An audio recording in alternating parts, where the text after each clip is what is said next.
everybody. I'm Ashleigh Banfield, and this is Drop Dead Serious. It is day 14 of the federal trial against Sean Diddy Combs, and it was brutal. And nowhere was that more clear than on cross-examination. The defense eviscerated the woman known only as Mia. That's her pseudonym. They basically threw everything at her. Her text messages, her timelines, her videos, accusations of lying, manipulation, even greed. They said her story didn't add up, that she never mentioned sexual assault until she hired a lawyer, and that her words were just part of a, quote, Me Too money grab. But Mia did not back down. She told the jury that she was brainwashed and that for years she didn't even realize all that she'd been through, and that everything the defense pointed to, the birthday texts, the glowing praise of Diddy, the silence, all of that was the result of psychological control. And that reminds me of a story that I covered at length that had to do with psychological control. And it had to do with sex crimes and racketeering and emotional, financial, physical control over people. And you probably have heard of this story too. It's the story of the NXIVM cult, right? Keith Raniere was the head of the NXIVM cult.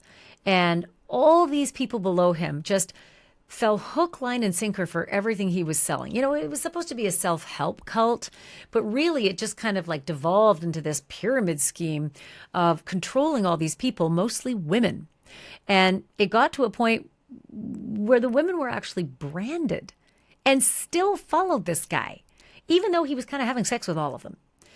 I had an interview earlier today with Sarah Edmondson. She's a former member of the NXIVM cult. She got out of it, thank God, and she helped prosecutors to actually convict Keith Raniere, that cult leader. And then she and her husband, who were both in the cult, they started a podcast called A Little Bit Culty. And so they talk in depth about the control that these people can have over your life and why you would fawn all over someone who's so cruel. Very, very insightful. And you're going to hear about it in a little bit. I'm actually talking to her on this podcast too. But in the final hour of today's testimony, there was a shift in tone as the government brought in a witness from the Beverly Hills Hotel. And that witness walked the jury through Diddy's hotel guest profile. And a little bit more than that, like some of the things they had to clean up when Diddy left. Today was certainly a clash between emotion and evidence, from character attacks to boring old hotel receipts. But before we get to those receipts, it was Mia back on the stand, Diddy's assistant, with her own kind of receipts, because she worked for him for 8 years. So let's rewind to the start. Diddy's lawyer, Brian Steele, launched into a blistering cross-examination, zeroing in on a series of text messages that Mia sent to Diddy after she left her job. But these weren't messages of fear or anger, something that you might expect from a victim of the kind of abuse that Mia had laid out on the stand for 2 days. They were warm messages, even affectionate, and Steele used them to question Mia's credibility. One of the first text messages was dated Christmas Day 2018, and Mia wrote simply, "I love you so, so much." She sent that message to Diddy. Another message sent just weeks later in January of 2019 described a nightmare that Mia had involving R. Kelly, of all people. Mia said in the dream, it was Diddy who rescued her. And Diddy's lawyer pressed her on that, asking why, if Diddy was her abuser, would she picture him as a savior and then choose to actually share that dream with Diddy? And then Diddy's lawyer continued with a third message from March 2019. Mia wrote, quote, "Just sending you all the love in the world, heart emoji." The lawyer pointed to the message as proof that Mia had moved on, that she was no longer under his influence, and that her words didn't match the behavior of someone traumatized. And I've got that for you in just a second. But first, What do Drop Dead Serious stories prove? They prove that the world is unpredictable, and having a really, really good lawyer matters. And that's where I'm so glad to talk about my great partner and sponsor, Morgan & Morgan. That's where they come in. Morgan & Morgan is a firm with over 1,000 attorneys, and that is because they win a lot of cases. Just check out the stats. In just the past few months, Morgan & Morgan secured a $9.3 million verdict for a car crash in Florida and a $5.6 million verdict for another car accident victim in Atlanta. Not to mention the $1.8 million in Kentucky after insurance had offered them a mere $5,000 for their case. Even if you think your case isn't worth millions, why not just start a claim and fight for what you deserve? Morgan & Morgan makes it really, really easy to do this. You can start a claim from your phone and it only takes 8 clicks. So if you're injured, go ahead. Give it a try. Start a claim at www.forthepeople.com/Banfield. You can click the link below as well. That's easy. Or you can scan the QR code on the screen. And hey, share the love with your friends. It is totally cool. You can share the code and pass it on. All right, now back to Mia. She told the jury that she was still caught in his grip, not physically, but psychologically. A hold, she said, that she couldn't even see until long after she'd left working for him. Mia used the word brainwashed, and she used it over and over again. And she told the jury she didn't even fully comprehend the extent of her trauma at the hands of Diddy. Mia said that part of why she stayed in touch with him was compassion, because Diddy had just lost people close to him, including Kim Porter. Mia said that at the time she felt sorry for Diddy. She testified that there was a version of Diddy that she genuinely loved, the version who treated her like a best friend.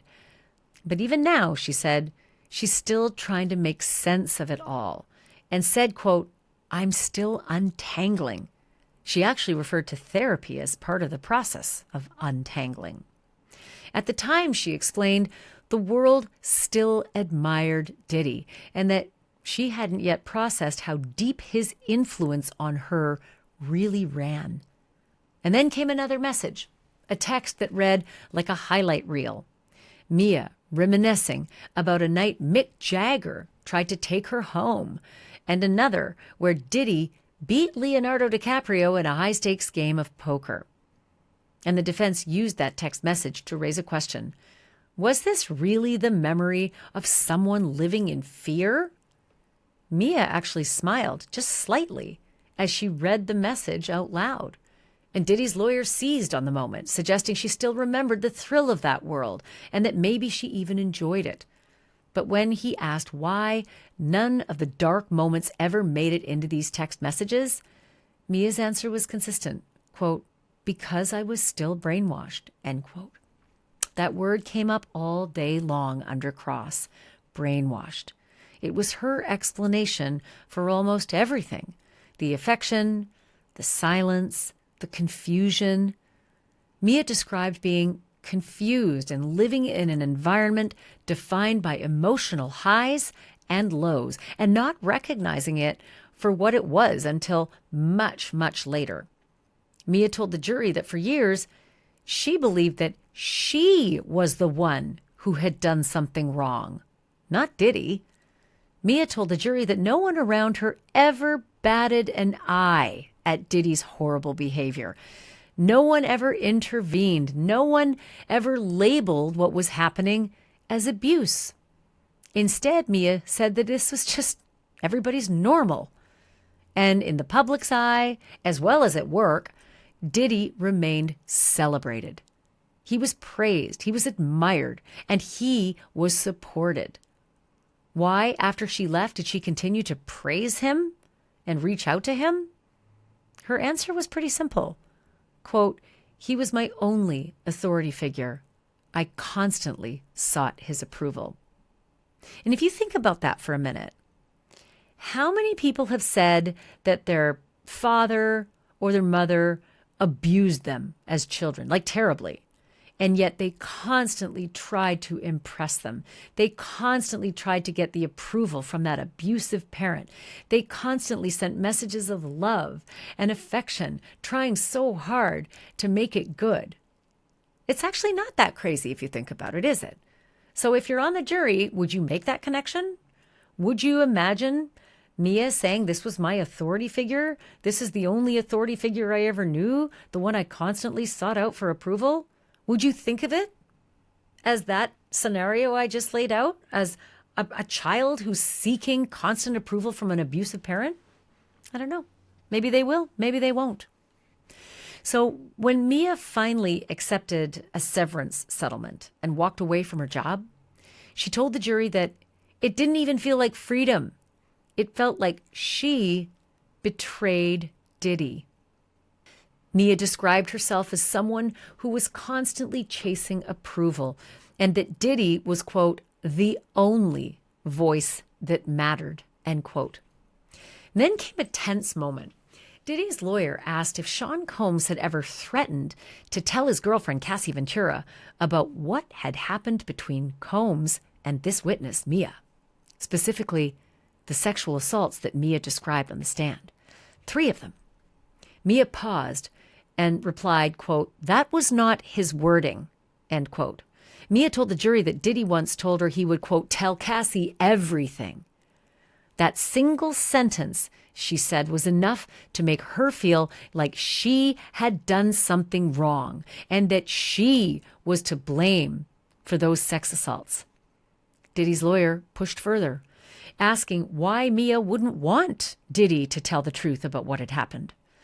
Mia told the jury she didn't come forward sooner, not because it didn't happen, but because she was afraid, because she felt controlled. But now Mia said something had shifted. She felt a moral obligation to speak out, she said, a sense of duty that only emerged once others started holding Diddy accountable and people around her began validating what she'd gone through. Still, Diddy's lawyer hit her with yet another damning message. How would she explain texting Diddy, I love, love, love you, end quote? And she had an answer. That wasn't all. Diddy's lawyer also had a video, and in the video, Mia sat at a desk casually applying lip gloss. She smiled into the camera and she called Diddy, quote, one of the biggest inspirations in my life, end quote. And she ended the clip by saying that she loved him and wished him a happy birthday. Diddy's lawyer looked directly at her on the stand and asked, why? Why would someone who now accuses Diddy of abuse send messages like that? And Mia told the jury once again, quote, I was brainwashed, end quote. She did not deny sending the texts. In fact, she confirmed they were all loving and supportive. But Mia said they didn't reflect what she was actually going through at the time. I should mention also that Mia kind of felt like she was getting in a rut because the barrage of challenges kept coming at her endlessly throughout the day, and she kept reverting back to the one explanation that was top of mind. I was brainwashed. I didn't know. I don't know. Maybe you should consult an expert in this kind of abuse. But she did explain it well at one point in the day. And she explained it very clearly. She said nobody ever batted an eye. It was normal for everybody. And so I just started to realize that this was normal behavior, that this wasn't bad. It wasn't abusive. It was just standard. And she kind of explained that because nobody seemed to indicate that it was bad, she must be the person who was in the wrong. Anyway, the barrage of challenges kept coming from the defense attorneys, right? And that's when Prosecutor Comey stood up and objected, not just to the question, but to the tone of the questioning from Diddy's lawyer.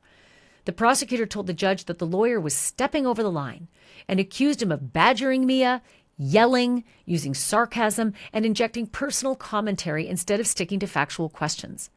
The prosecutor described his conduct as, quote, harassing and, quote, humiliating, and warned that this kind of aggressive cross-examination could discourage future victims from coming forward. The judge didn't fully agree, but didn't fully disagree either. The judge said that he hadn't personally heard yelling or sarcasm, but he did acknowledge that some of Diddy's lawyer's questions had been improper, even argumentative, and asked him to rephrase moving forward. So Diddy's lawyer continued his cross by shifting the focus to Cassie Ventura, Diddy's girlfriend. And he asked Mia directly, had she ever told Cassie to leave Diddy? And Mia replied, not in the way I wish I could have. Did she ever tell Cassie about the alleged sexual assaults by Diddy? Absolutely not, she answered. Mia testified that she was forced to lie to protect Diddy. And in doing so, she said she was forced to betray someone, Cassie, whom she cared about deeply, just to keep herself in Diddy's good graces. But one of the most explosive moments of the day came when defense attorney Brian Steele leveled a direct accusation at Mia, suggesting that she fabricated her claims of sexual assault for financial gain. He called it a Me Too money grab, and holy cow, that didn't take but a minute for the prosecutors to stand up and object. And that objection was sustained. They were mad. They did not find that appropriate, a Me Too money grab. The judge immediately instructed that the jury was to disregard that comment and strike it from the record. Diddy's lawyer then walked the jury through a timeline, meetings with prosecutors, gaps between disclosures, and messages that, according to the defense, raised questions about Mia's credibility. Diddy's lawyer showed the jury a text message that Mia allegedly sent to Diddy on November 4th, 2023, his birthday. It read, "Happy birthday, Puff Daddy," with a heart emoji. The message was sent alongside a photo, one previously entered into evidence, showing the two of them together, Mia and Diddy, with Diddy's hands positioned near his crotch. Diddy's lawyers then pressed Mia on the timeline of her cooperation with prosecutors against Diddy. Mia says she wasn't sure exactly when she became aware of the federal investigation, but she confirmed her first meeting with the government took place on January 5th, 2024. That was 2 months after she sent the text message, "Happy birthday, Puff Daddy," heart emoji. At that meeting, she did not disclose any allegations of sexual assault. Her second meeting came on January 8th, but again, no mention of sexual assault. Diddy's lawyer asked her directly, when did she finally decide to bring the allegations of sexual assault? And Mia replied, quote, "I'm just saying I don't remember. I'm not trying to be argumentative. I just don't want to say I remember exact dates if I don't. That's all," end quote. What Mia did recall with certainty was when she brought in legal counsel. That was March 19th, 2024. Diddy's lawyer asked why she chose one lawyer in particular. And though he didn't say it directly, the implication was clear that Mia's lawyer had recently won a major high-profile case involving a financial settlement. But it should be known that Mia doesn't have a lawsuit against Sean Combs. She had settled a lawsuit earlier about overtime pay and unpaid bonuses after she was fired, but there's not a sexual assault lawsuit that's been launched against Sean Combs. So it's interesting that they would go down that road. Then Diddy's lawyer pointed out that Mia didn't disclose the alleged sexual assault to the government until June. Mia did not dispute that. She told the jury, quote, "I don't remember the dates, but I do remember that horrible conversation," end quote. Diddy's lawyer followed up asking why, if she had hired a lawyer in March, she waited roughly 3 months to tell prosecutors what had happened at Diddy's hand, allegedly these sexual assaults. Mia testified that she hadn't told anyone, not her friends, not her roommate, not her family. And as for her therapist, she said she couldn't recall whether she had brought it up in session. Mia acknowledged that she knew Cassie Ventura had received a financial settlement, but said they never discussed it. She also said that she and Cassie never talked about what either of them told federal investigators. Diddy's lawyer pointed out that Mia had met with the government 27 times and said the first time she disclosed any sexual assault was in June of 2024. Diddy's lawyer pressed her on whether she planned to sue Diddy over her allegations, and Mia answered that was not her intention. When asked if she was seeking more money from Combs, she said she wasn't. And then the focus shifted to Mia's career. She told the jury that she continued working after leaving Diddy, including an 8-month stint with Madonna, assisting both the singer and her film division. When asked if she had any proof that Diddy had blacklisted her in the industry, Mia said she didn't. And then it was time for redirect by the prosecution. Mia offered more insight, not just into what happened behind closed doors, she says, but how, she says, she navigated it. She told the jury that part of her job under Diddy involved posting to social media, not just about the brands like Ciroc or events like the Bad Boy reunion tour, but about Diddy himself. According to Mia, that kind of content was part of the job. And if she didn't execute it well, she said there were consequences. Mia testified that other employees were also expected to post similar celebratory messages, especially on Diddy's birthday. When asked why she never shared the darker side of her experiences online, Mia said social media wasn't the place for it. She explained that keeping Diddy happy was a matter of self-preservation, because when he was happy, she felt safe. He wasn't always threatening, she said. Sometimes he was actually charismatic and funny and even inspiring. But his moods, she told the jury, could turn on a dime. As for his birthday, which Mia says is tied to a traumatic memory, she told the jury that she didn't associate the date with abuse at the time. She said back then she trained herself to forget. Quote, keep it moving, she said, describing a phrase that she picked up from Diddy. Mia explained that lingering on bad experiences was not encouraged, and that if she did, she risked being labeled dramatic or crazy. And according to Mia, she also risked being punished.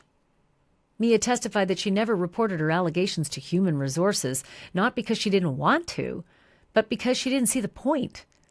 Mia testified that in her experience, HR did not protect employees, they punished them. And she pointed to what she witnessed happen to others who spoke up. Mia told the jury that one former staffer named Kayla was fired after mentioning Cassie Ventura's alleged abuse to HR. According to Mia, after Kayla was let go, Diddy told Mia that she would need to testify against Kayla if Kayla sued Diddy.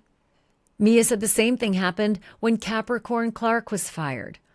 Mia told the jury she feared she would not be believed, that she'd lose her job, and that coming forward might expose her to even more abuse.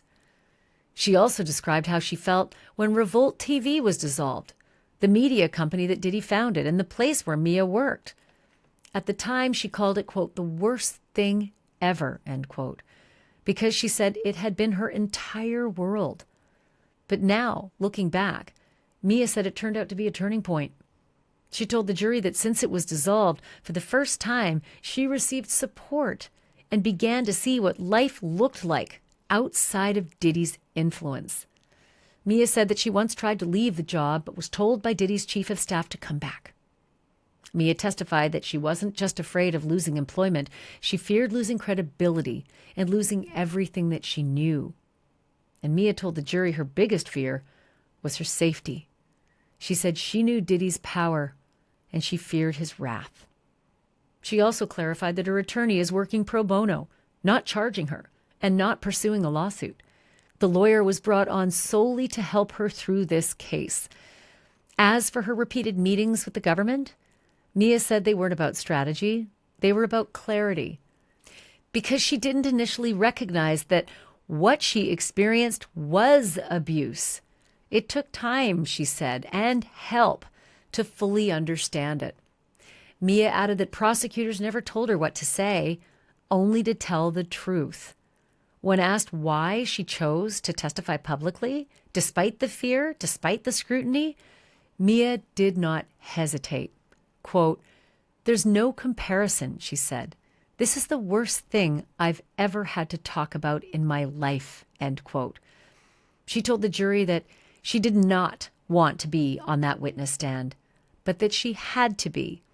She told the jury, quote, "I can't look my niece and goddaughters in the eye and advise them if I haven't done this myself," end quote. Next up, the final witness of the day, Sylvia Oken, the longtime assistant director of sales and marketing at the Beverly Hills Hotel. Sylvia walked the jury through how the hotel's reservation system works, including how they create guest profiles. For high-profile clients, particularly in the entertainment industry, it is common to use an alias or an incognito name, but that the guest's real name is always attached to the account behind the scenes. Sylvia told the jury that Diddy had a guest profile and that his most recent alias was listed as Philip Pines. She explained that aliases can be changed at any time and that once they're updated, all prior reservations will display under the current alias, even if that wasn't the name used when the booking was made. The jury was shown Diddy's actual hotel profile. 2 specific stays were brought to the jury's attention. From June 12th to June 14th, 2012, Diddy was charged $300 for deep cleaning of the drapes. Blech. From May 30th to May 31st, 2015, he was charged $500 for oil damage. Blech. Both stays were paid for using credit cards registered to Diddy, and both were booked by his assistant, Tony Fletcher. And with that, Sylvia was free to leave. She was off the stand.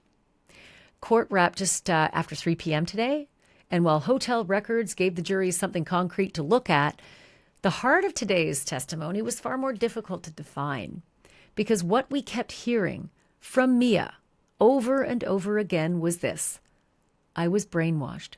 I don't understand it myself." She did not deny sending positive text messages, fawning and loving text messages to Diddy, or making the videos, or smiling for the camera. She just said she couldn't explain it, since he'd been so awful to her. And as Mia tried to explain why she stayed, why she smiled, why she said nothing about the abuse, I was reminded of something. On my News Nation show, Banfield, I spoke with a woman who escaped the NXIVM cult. She used that same word, brainwashed. She described doing things that she couldn't justify, things that made no sense, because she was emotionally entangled and psychologically controlled by an abuser. Her cult leader was Keith Raniere, who incidentally was brought to justice by prosecutors in the Southern District of New York. It's the same office handling the case against Diddy. And want to guess what Keith Raniere's charges were? Sex trafficking and racketeering. Exactly what Diddy is facing. Here is part of my conversation with Sarah Edmondson, a former NXIVM member, describing what it feels like to finally break free. So a powerful and charismatic man accused of using sex and threats and mind games to maintain an empire. He has faced a judge and jury before, but he did not do too well. Not Diddy, the leader of the NXIVM cult. Keith Raniere was also charged in the Southern District of New York. And in 2019, he was convicted of, guess what? Racketeering and sex trafficking, the same charges that Diddy is now facing. And Keith had the same lawyer that Diddy has now, Mark Agnifilo. Did not go well for Keith. He was jailed for 120 years. My next guest is a former member of that NXIVM cult, and she's also the author of Scarred, the true story of how I escaped NXIVM, the cult that bound my life. She also hosts the podcast A Little Bit Culty. Sarah Edmondson, welcome back to the program. It's nice to have you. So good to see you, Ashleigh. Thanks for having me. So I'm sure that you've been watching the testimony in the Diddy trial, and I'm curious to see if you think Mia's words today track with the experiences that you and the fellow members of NXIVM went through with Raniere at the head? Absolutely. This testimony is really clearly showing a pattern of coercion and a pattern of violence. And I'm guessing that is what the prosecution is trying to show here. And, you know, people have asked me, is this seem a bit culty? And I'm like, well, it's the exact same patterns of behavior. It's this textbook coercion. And I'm really grateful that she's brave enough to be able to stand there and speak the truth of what happened so that the jury can see this is not a one-off event. This is not a domestic relationship. Yeah, so the cross-examination was sort of blistering and so repetitive, right? Like, why did you send these lovey-dovey messages to him while you were working for him and after you left? If this is a guy who beat you up physically, raped you a couple times, and beat up your best friend Cassie on a regular basis, could you understand the dynamic that she was trying to explain? I mean, she's not a professional, right? She's just trying to explain to the guy, and half the time she's saying, I don't understand why I did it. But could you understand when she said, I thought I was the bad guy, everybody else thought everything was fine, this was normal, and I'm the person who must have been, at fault? Yeah, think about how young she was when she started working for him and how normalized this type of behavior was. She saw him treating everybody this way.